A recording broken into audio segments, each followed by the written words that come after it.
Bapak, Ibu, Saudara-saudari umat beriman yang terkasih, salam jumpa kembali dalam Santapan Sabda Minggu ketiga masa Prapaskah berdasarkan Injil Yohanes bab 2 ayat 13 sampai 25. Tema renungan, jangan jadikan rumah Bapakku sebagai tempat jualan.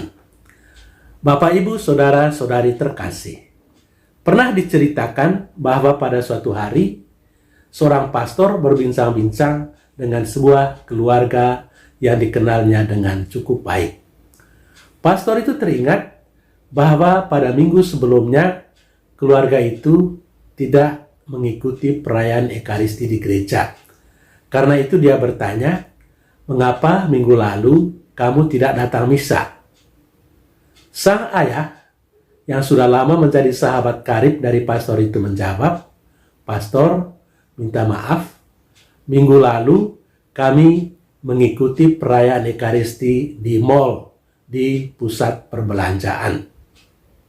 Setelah itu mereka pergi. Setelah mereka pergi, pastor itu kemudian berkata dalam hatinya, bukan main orang-orang ini. Mereka merayakan Ekaristi di mal-mal, di pusat-pusat perbelanjaan. Sementara itu, ada orang-orang lain yang memperlakukan gereja sebagai tempat atau pusat perbelanjaan, ya, khususnya di kota-kota di mana penampilan mereka atau cara mereka berpakaian itu kurang lebih sama dengan orang-orang yang pergi berbelanja.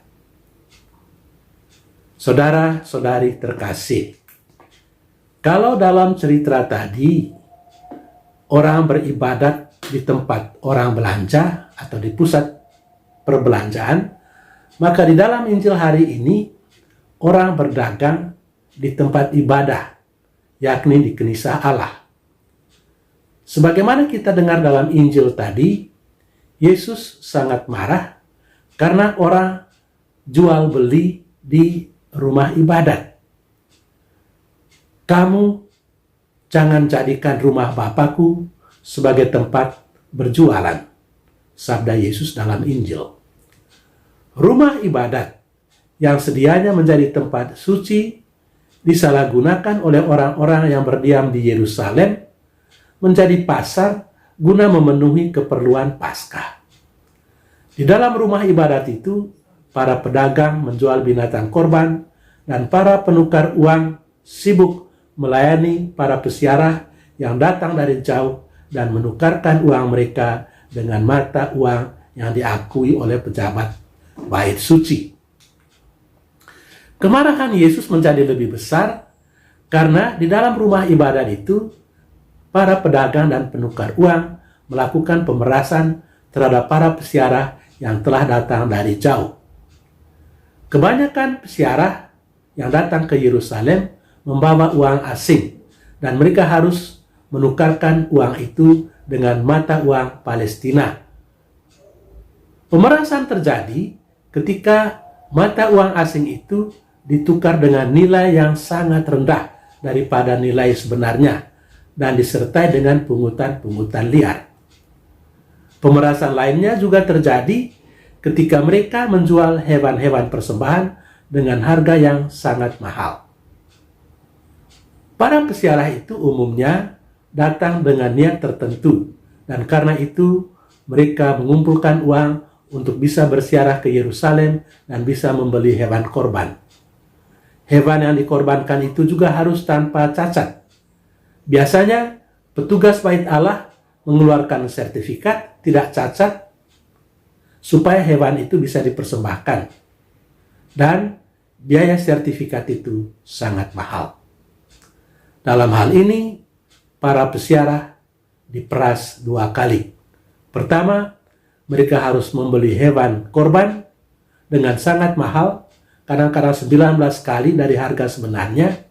Dan kedua, mereka harus membeli sertifikat tidak cacat itu dengan harga yang sangat mahal pula. Itulah sebabnya Yesus sangat marah dan mengusir para pedagang itu dari bait Allah.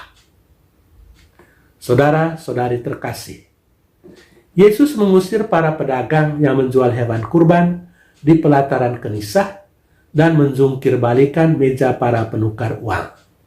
Alasannya ialah karena di dalam praktik perdagangan di Kenisah Allah itu telah terjadi banyak penipuan dan manipulasi untuk mengeruk keuntungan sebesar-besarnya dari orang-orang yang datang berziarah ke Yerusalem.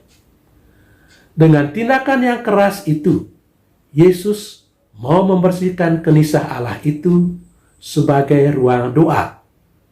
Tetapi lebih daripada itu, Yesus juga mau membersihkan batin manusia, mau membersihkan hati manusia dari keserakahan dan kejahatan yang terjadi di dalam lingkungan agama. Tuhan memberkati kita. Amin.